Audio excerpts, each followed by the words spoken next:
Tales of the Missing Travelers by K.B. Hurst. Part 2. Becky. The sun was shining through the evergreens, like fairy dust glittering the tops of the wet trees. It dusted the trails, making today feel a little more special. It was the perfect day for a hike, and a determination had crept in Becky's young mind. There would be no going back now. The hike was long, but there were plenty of places to stop on Old Oak Trail. Becky put her long, dark, blonde hair into a knot on top of her head, and then bent over to tie her shoe for the 12th time today. The sun beat down on her back as she took out the water bottle and gulped down a sip hard and fast. Becky used the porta potty and then lathered her hands with Purell. She jogged towards the trail and stopped. Her car was in the parking lot. If she left now, she could go home, shower, go on that date she canceled last minute. But Becky's unwavering fear of rejection made her return to the woods and continue on that planned 6-mile hike. Nature was relaxing. There were no obligations, except the ones she put upon herself at this very moment. The air was fresher up here than down by the Cuyahoga River. The stagnant rainwater was a mosquito breeding ground and smelled like shit in the beating sun. Even now, in late March, the smallest hint of hot air bringing the temperature close to 60 gave those little bastards life. Becky thought it was odd that on this gorgeous day there were no other hikers, runners, or photographers, as you might see in the Cuyahoga region. Still, she kept on moving towards Riverview Road. There was a dip where the trees got darker, and she took off her sunglasses so that she could see better. Whatever fears brought her here today regarding the world around her didn't give her a reason to go back into the city where all the people lived, like those that had hurt Becky. It was 2 weeks since Becky had found out that Jessie was going behind her back and sleeping with her boyfriend Matt. Becky kept thinking about how Matt had been the safe kind. He was a nerd who hung out at cosplay conventions for Star Wars. She would have never guessed that he was the type who liked to be treated in the manner by no less than a woman in full BDSM garb. The animated text she found discussing their illicit encounters proved otherwise. Matt wore ball gags and smiled for kinky photos that Jessie had taken on her phone. Becky's best friend Jessie. She had always been sexually adventurous. She had threesomes with guys and girls all the time. She had taught Becky how to kiss when they were in the 9th grade. It's easy, Becky. You just put your lips together and then open them slightly and touch tongues. How? Becky giggled. Oh, for Pete's sake, Becky, like this. She put her lips to Becky's and opening her mouth, pushing her tongue up against Becky's until she opened wide enough to let her tongue slide inside. Her mouth was soft, her lips full, and tasted like cherries. Becky recalled losing herself as she swirled her tongue gently against hers, and she heard Jessie breathing heavily from her nose as she stopped abruptly, tapped her on the nose with her index finger. See? Wasn't that easy? Yeah, Becky stammered, trying to understand what had just happened. So when Beau kisses you, that's what you're supposed to do with him. It had always been easy for Jessie. It had made Becky feel slightly jealous. Even when Becky found the text Jessie had sent to Matt, confronting her, she didn't even deny it. Instead, she claimed she was the only person that could help her out. They were friends, after all. Becky detested her now, thinking about how gross she was. Jessie was selfish, cruel, and unfeeling, and Becky was done with her for good. She was done with Matt, too. How could they both hurt her like that? Becky had lots of opportunities to cheat on Matt, and she thought all about these things as she stomped her way up the muddy trail. She had chosen not to cheat because, well, she loved Matt, and thought he loved her too. The things Jessie liked to do, and Matt had let her. Becky looked down, realizing her jeans and hiking boots had become covered in cold mud. Becky was angry as she tried to tear her mind from the pain of losing the two people she had loved the most. Yet, The violation was stuck in her mind now. She had trusted them both. Grief breaking in. And then she struggled to begin to feel anything other than the sadness. Becky didn't believe she would ever find someone again. Not like the version of Matt he had presented to her. Matt was the first guy she'd ever been with, in all manner of speaking. Matt was the first guy to even ever tell her he loved her.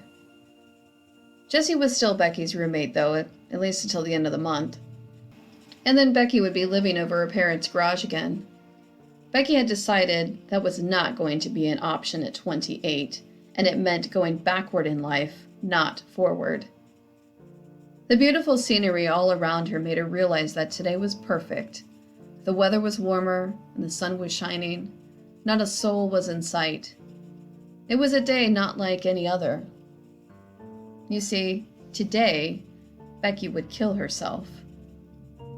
She would never have to look upon her life and continue those pent-up regrets.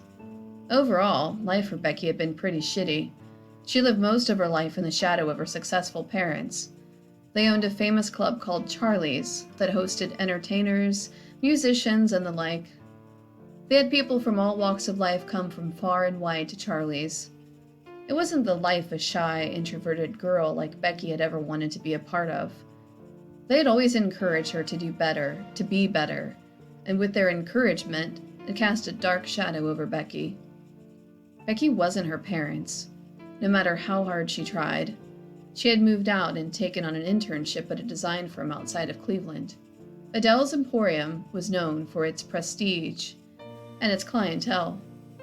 Jessie was Adele's niece, and both girls, sharing a love of the arts and interior design, took on the role effortlessly.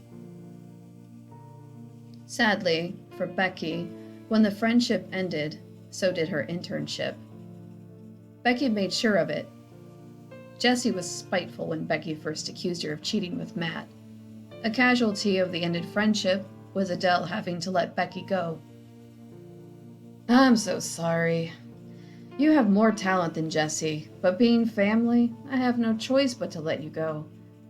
Look, I'll make sure you have excellent references," Adele had said in an empathetic tone as she could muster.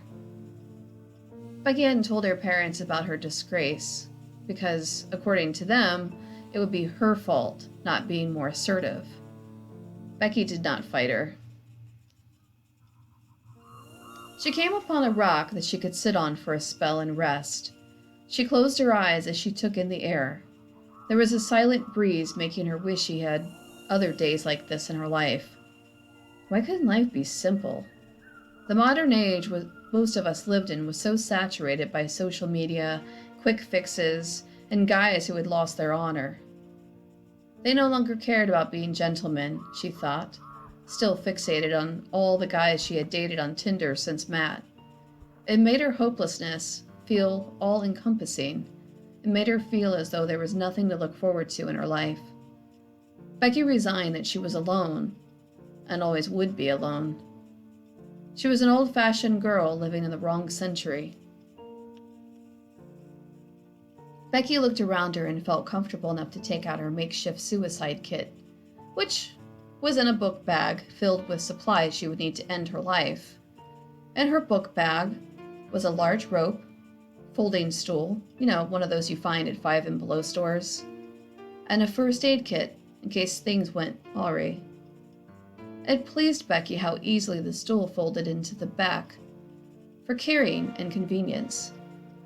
She could rate it at 5 stars online, Becky chuckled to herself, thinking about what the reason would be. Fits great in a suicide kit. Becky looked around and searched for a spot in the woods that would save her prying eyes.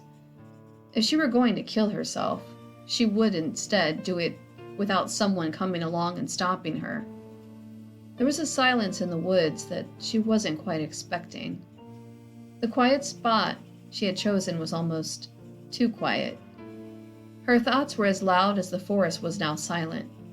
The birds had stopped chirping, and the emptiness of even the wind gave her an uneasy feeling that felt someone or like something was watching her. The paranoia she was now feeling was no doubt her questioning her decision to end her life. Not going through with it wasn't even an option. She looked around and decided there was a quiet spot not far from what looked like a mini cave. Becky walked closer to it and realized there was a large rock under a medium-sized oak with a perfect outstretched branch. It was perfect for climbing up and hanging up her little rope. Becky used the footstool to balance her other leg as she checked for the sturdiness of the thick tree branch. She managed to wrap the rope around the branch and tied it in a perfect knot that she had learned from Girl Scouts as a preteen. Becky stood up, tying the knot into a noose that she could adjust as she slid her neck in between the rope. She finished stepping back down the ground and looked around. Becky removed her jacket so that her neck would be more revealed to the tight rope and shivered from her body's temperature change. She stuck her neck inside the noose and began to tighten it around her neck as she stood on the tiny stool. She took a deep breath, unsure of how it would feel about dying. She had not thought of it at all. What if it was too painful? What if it took too long? Maybe she should have stolen her mother's pain pills and made it easier. She couldn't take a chance, though, of someone finding her. If she jumped off quickly, maybe her neck would snap rapidly enough that she would go in the blink of an eye. Becky closed her eyes, and she looked up at the branch, and then stood up to the stool. As she did, she realized there was suddenly a breeze that seemed to blow like a mini cyclone all around her. Dead leaves rose from muddy ground. It caused the stool to wobble, and she lost her balance. The stool disappeared from her footing as the noose wrapped around her neck in a painful razor-sharp sting. It was happening too quickly, and she wasn't ready for it yet. Panic now stirred inside of her. She was unable to breathe, making her see stars as the pain set in around her neck. The wind blew again, covering her eyes in dirt and hitting against her skin with jab after tiny jab. Becky grabbed the rope, trying to lift herself up from it so that she could get to the tree branch. She tried to prop her leg onto the tree to walk up it, but she wasn't able to reach it. She swung again, losing her grip on the noose as she was unable to lift her body. That's when she saw him. A tall black shadow loomed in front of her. He was tall, and all you could see were the white of his illuminated eyes. He stepped closer to her, expressionless, as she realized there were two other figures behind him. He was nearly 8 feet tall, and had had a slightly menacing expression upon his shadowy face. Behind him, Becky managed to make out a swirling of smoke that they appeared to be coming from. Directly behind them, it was as if she were watching herself travel backward in time. She could see horses and teepees. Was this a reenactment? Somehow, she knew that it wasn't. She became afraid of the figures as the one in the center came closer to her. He was slow, and his pace was almost like that of a floating ghost. He had a darkness about his gaze that made Becky wish she were already dead so she could escape it. He was terrifying as he floated up towards her. When he got closer, she was able to make out his features. He was a Native American Indian. The tunnel swirled around her and him, and she struggled with the lack of oxygen. Was this a hallucination? Becky closed her eyes, and then she felt him grab her from the waist and pick her up, and she felt the air go back into her lungs slowly as the stranger cut her down.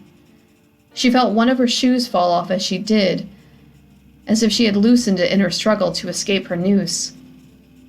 Becky fell into his arms, and he looked down into her eyes. She felt him ask her telepathically if she wanted to go with him. From the gentleness of his touch, she nodded up at him. The forest became black as if all of the sunlight went out of view. The man carried Becky with him through the wormhole, and when it closed behind them, the forest went back to normal, leaving only traces of the rope Becky's book bag, and one of her shoes. A few days later, a park ranger and an employee of the park found the remnants of her suicide kit and saw the rope in the tree where half of it was now missing. It was a fluke her items had been found at all, as a blizzard hit the night before, nearly covering up everything around the area where Becky had went missing. One of the strangest things was that the tops of the trees were missing above where Becky's book bag now lay. "What do you suppose happened, Butch?" asked the park ranger to the young man. "I don't know. It's almost like something came from above and just took her," he said, looking upwards towards the tree line. "I'll call it in," said the older man. "Make sure you keep this to yourself." Butch nodded, saying nothing else, and going about his day. A news bulletin went out later that evening, and it was assumed the young hiker went missing in the blizzard after losing her way. Becky was never found or seen alive again.